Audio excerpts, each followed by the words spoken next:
The world came back to Rro'katha slowly, in fleeting, fragmented bits and pieces.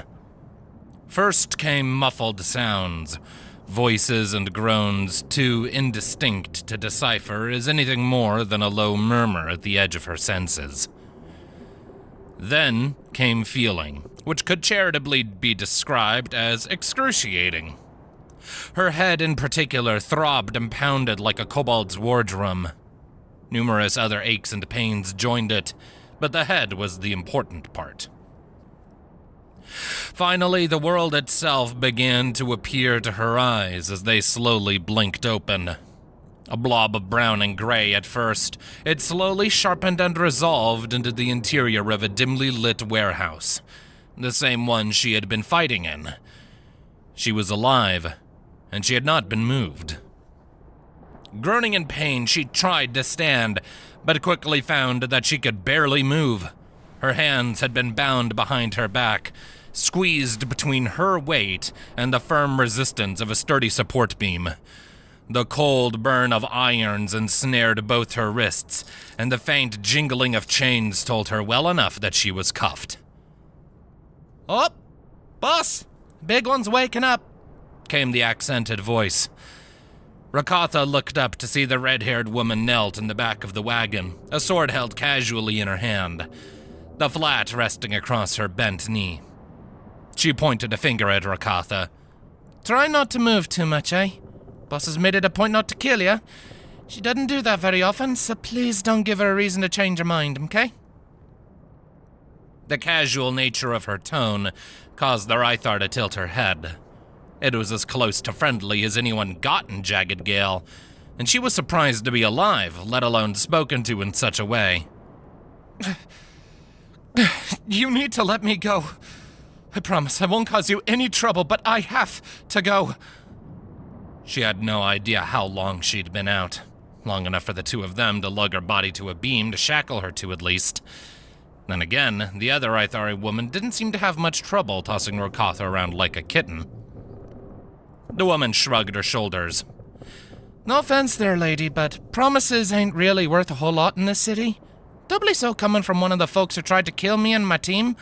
Gonna need something a little bit more convincing. Besides, it ain't my call anyway. Rabbit, enough." Another voice, unmistakable, chimed in. The woman in the wagon quickly stood up and sheathed her sword as Atanna stepped into Rro'katha's field of view. "Tend the others, then mind the entrances. I don't want any more surprises." The redhead, Rabbit, threw a mock salute before jumping down from the wagon and jogging off, leaving Rro'katha alone with Atanna. The latter looked down at her, expression unreadable but severe. Rro'katha wasn't sure what to say as those piercing eyes bored down into her. But the one thing that managed to slip past her lips was a question she couldn't help but wonder aloud. "Why didn't you kill me?" The woman had humbled her in a fight after so ruthlessly killing the two men with her that it felt like a fair question. She wasn't sure what she should be feeling. It had definitely caught her off guard, but she wasn't ready to feel hopeful about the situation. Even still, she found herself unable to stop herself from admiring Atanna in her own way. She and Sorkith hadn't seen another Rythar since a street fight had taken their parents from them. It was lonely, being the only ones, and it wasn't likely this one would find her as anything other than a foe.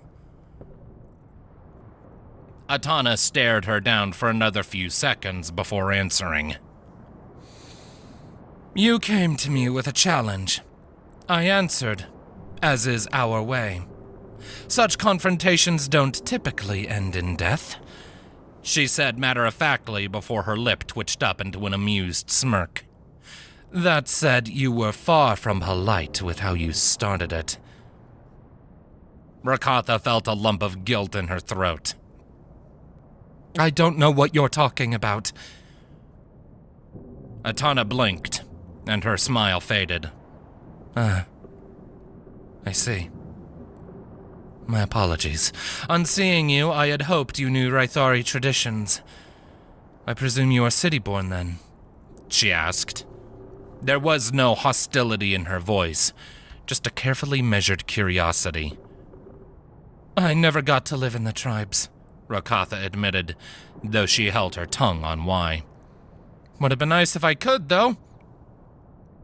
Atanna lowered her head. Then she nodded and turned back to the wagon. You asked me why I let you live. Your challenge was only half of my reason. The other half... She didn't say the rest out loud.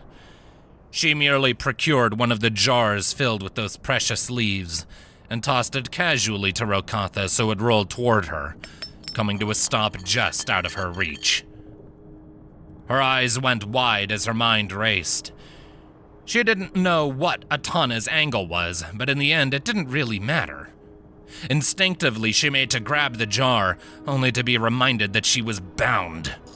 Her desperation was enough to make her think of any way she could get closer to it, going so far as to flex and pull against her restraints, cutting the edge of the shackles into her wrists and causing the wooden beam to groan against the pressure. The throbbing in her head and the pain in her ribs eventually caused her to slump back to the ground and look up helplessly at Atanna. Atanna nodded. As I thought. Cripes? Rabbit's voice echoed from not far off. Is the stuff really that good? What is it anyway? Atanna knelt and picked up the jar, keeping her eyes locked on Rro'katha all the way. Ushkara herb, she said, giving the leaves a glance. Joy of the land when translated into the common tongue. For most people, it's a powerful performance enhancer. It encourages intense muscle growth, an excess of adrenaline, and other symptoms. They're commonplace when ingested by a human or a Krovan. For them, therefore, it's highly addictive, and therefore highly controlled substance. She set the jar down in the back of the wagon and knelt in front of Rro'katha. But not so for the Rro'katha. It's been commonly harvested and used as medicine by our shaman mothers ever since we returned from the long war with the Rro'katha down below. When steeped into a tea, it is a powerful aid to healing broken flesh and restoring lost strength, commonly used to treat the wounded and the sick. Rabbit came back into view, glancing at one of the windows. Well, our brawler doesn't look sick to me. Because it's not for her, Atanna added, her eyes softening considerably. She lowered her voice to almost a whisper. Is it? My brother, Rro'katha confirmed in a pleading whisper. Please, let me go. We ran out days ago. I don't know how long he has. Rabbit glanced back at them. Shit. What kind of sickness is that bad? She asked. Priath syndrome, were I to hazard a guess, Atanna deduced. Bless you, Rabbit snarked. Atanna shot the woman a scowl. It is a severe condition. Many cubs die to it. Show some respect, she snarled. Rabbit turned and lifted her hands placatingly. Shit, sorry. Look, I don't know much about your folk. You never really talk about it either, and I'm a city girl. Cut me some slack, eh? What's this Priath, then? Atanna huffed and shook her head. It is an infiltration of the soul, to hear the shaman mothers tell of it. It's a degenerative disease that infests the bodies of unlucky Rro'katha cubs. Nobody is sure what causes it, but it causes muscle mass to decay and erode, not unlike atrophy after prolonged periods of disuse. It is relentless. If left untreated for too long, it causes weakness, delirium, even death. The heart loses the strength it needs to pump blood through the body, and the victim dies a slow, agonizing death. Ushkara is a common and effective treatment. It promotes the muscle growth and strength the body needs to function properly, but it doesn't grow in a climate like this, which means... She returned to Rro'katha. The only way you can get your claws on it is by purchasing it when it's imported. and given its addictive properties and non-Rythar, it's extremely expensive and difficult to get a hold of. The Underbellies control several smuggling operations, and one of them roped you in. Your muscle in exchange for the herb you need to keep your family alive, and once you're in, they do not let you out. How close am I? Rro'katha hung her head. Really close. The one part you didn't get was that the first one he gave me was supposedly surplus. All I had to do was pick it up and owe a favor, and the extra could just not show up. Only it wasn't extra. If I cross the Underbellies, I either don't get any more of the medicine or I get reported for theft. Rabbit let off a tired sigh. Well, shit. Is it a bad thing that no matter how many times something like this happens, I still get surprised and feel like shit about it? She asked. Atanna shook her head. No. It's a good thing. Doesn't feel like a good thing. Rabbit murmured before wandering to check the next window, disappearing beyond the wagon and out of Rro'katha's field of view. Atanna nodded. It just means we haven't forgotten why we are fighting, she said. She looked down at Rro'katha. I am afraid to tell you that even if I were to let you go, you're more than likely doomed already. Your raid was a failure. Whoever holds your leash will not be pleased. Of course. Rro'katha laughed dryly. So what now? Which side gets to kill me and by extension my baby brother? Atanna frowned. If I wanted you dead, you would be dead. Oh, I don't doubt that. She nodded, a little too vigorously. Atanna snorted, one ear flicking. Then listen and pay attention, for I'm not in the habit of repeating myself. The way I see it, you are presented with a choice. I cannot simply let you walk, as there is too much risk that you will simply report what happened to your superior, compromising my already limping operation here. Therefore, either I end you here and end that risk, or you help me finish things. And in exchange, I help you and your brother get out of this accursed city. Rabbit's head came back into view. Boss, the fuck? And what could I possibly do that's helpful if you've already decided that I can't be trusted? Rro'katha was once again in a position where she had no leverage to bargain, but she had to. What guarantee do I get? And I don't even mean for me. None of this means a damn thing to me if anything happens to my brother. Can you really get us out? Keep him safe? Get him medicine? Give me the carrot, because I am fucking sick and tired of the goddamn stick. Oh, hey, that rhymed, Rabbit muttered. Atanna rolled her eyes at her subordinate's insubordinate tone. She stood to her full height and folded her hands behind her back. In terms of guarantees, my word shall have to suffice for you. So I shall use them and answer your questions in order. What you can do is lead me to Grayson's hideout. Think it through. I stand to gain precious little in my operations by raiding a small warehouse like this. We were using it as a staging ground to branch out and find its operator and take out one of the supporting pillars of the Underbellies in this section of the docks. You and your comrades would have been sent by Grayson himself.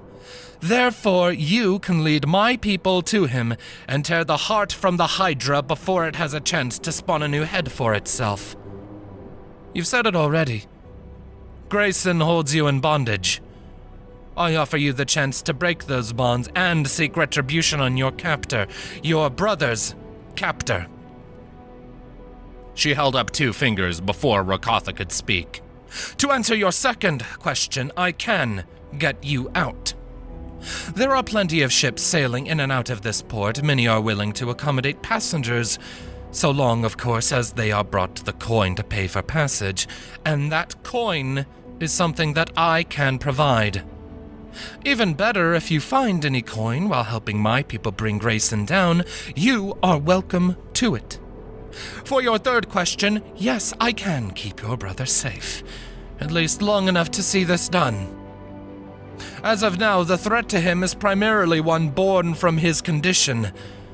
But if it will set your mind at ease, I would be willing to guard him myself and see him safely to the docks. If you want medicine, we will be raiding the base of the man who is your sole provider, and need I remind you, she gestured to the wagon, it is in abundance not 10 feet from me. I've no use for the substance, and the underbellies profit only by selling it to addicts. By taking some with you, you deny them their revenue and make my job easier. Finally, Atanna reached to her side and drew her sword. With an elaborate flourish, she brought it around so the tip was pointed at the floor beneath her feet, the hilt clasped tightly over her heart. An avalanche of promises, I concede. And with only my word, I will forgive you if you doubt. But do not doubt me when I say this. I, Atanna Carathi, under the light of the ring and in sight of the five and the Rro'katha both, swear that no harm shall come to you or to your brother, so long as it is within my power to prevent it. Rabbit let out a low whistle. Damn! Busting out the nightly vows. She doesn't do that very often, Brawler. She's being serious, she said before ducking out of sight to hide from Atanna's scorching glare. Rro'katha barely heard Rabbit. She was fixated on Atanna as she stood there in her declaration. Whether it was because of her gratitude for still being alive or respect for the woman, or even just the fact that she was another Rythar, Rro'katha couldn't bring herself to distrust her. The promise of freedom and the way she spoke left little room to doubt in her mind. It was a better chance than she would get from Grayson, regardless. And she wanted Atanna to know that. I believe you, she said, still looking in awe at such a powerful warrior swearing a vow before her. Where do you want me to start? Atanna smiled warmly. With your name. She snorted a laugh, wincing at the sharp pain in her ribs. Rro'katha Inush. I would shake your hand, but... Atanna nodded and walked forward. With a quick flick of her wrists, she sheathed her sword and procured a key. She knelt behind Rro'katha and undid her restraints. The tension slacked, and her aching shoulder knew sweet relief. You may shake my hand later. For now, I would rather not cause your hand any damage, she said before turning to Rabbit. Do we have another pearl? Yeah, 1, Rabbit replied, walking over and digging through a pouch at her side. A moment later, she procured a small smooth metal sphere with glowing runes etched into it, along with a ringstone about the size of a big toe with matching runes. She held the ball to Rro'katha. Right, swallow this down. It's a healing pearl. Long as it's in your system, it'll stitch up the worst of the damage you take. Keep some snacks on hand, though. Take it from me, these things make you hungry. And don't scratch anything. If you start itching, that just means it's working. It sucks, but it sucks worse to open a new wound in yourself, right?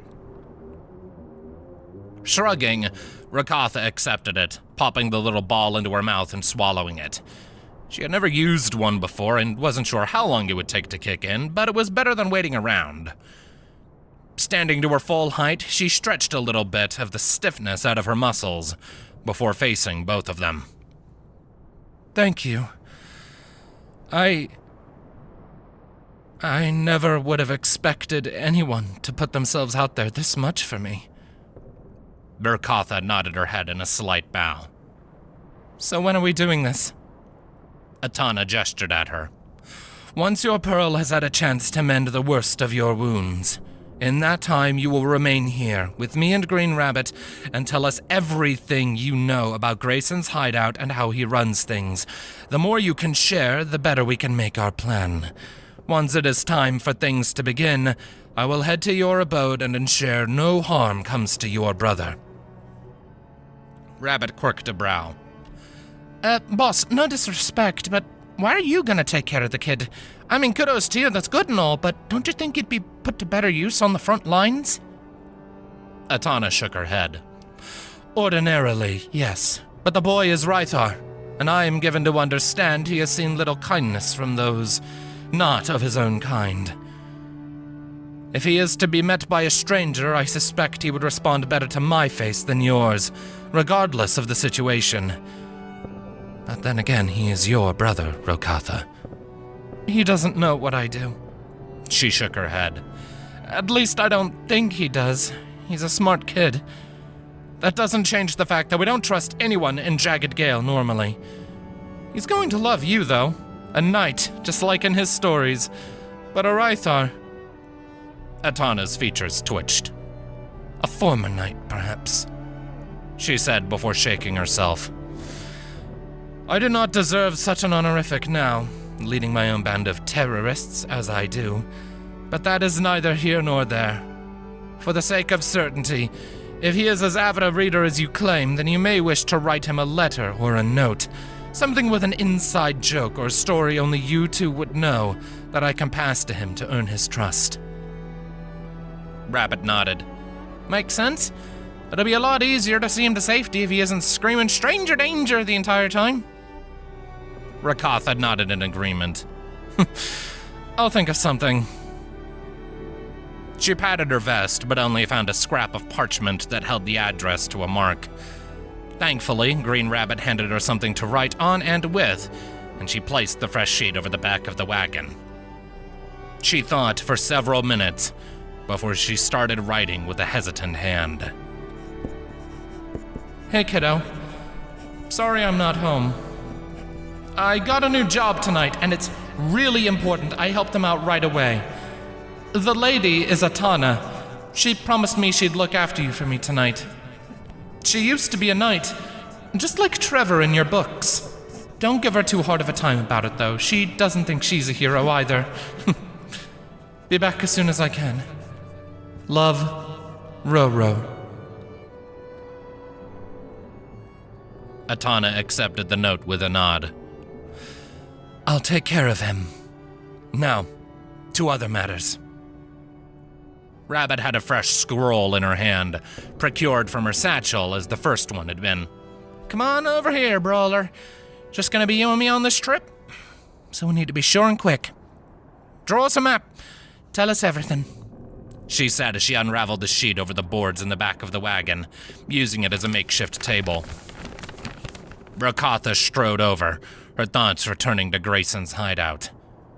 Most of Grayson's work is done out of the basement of an inn, the Gossiping Guppy. I don't know if he has a secret entrance or not, but the way into the basement I always use is through a hidden door past the privies. It looks like this, she said, applying quill to parchment and drawing a map. Just hang on a little longer, kiddo, she thought, her throat tightening. As much hope as this situation brought her, there was still the chance it could all go wrong. All she could do for now was her part, and pray that it all went her way for once. Just a little longer and we will be out of here. I promise.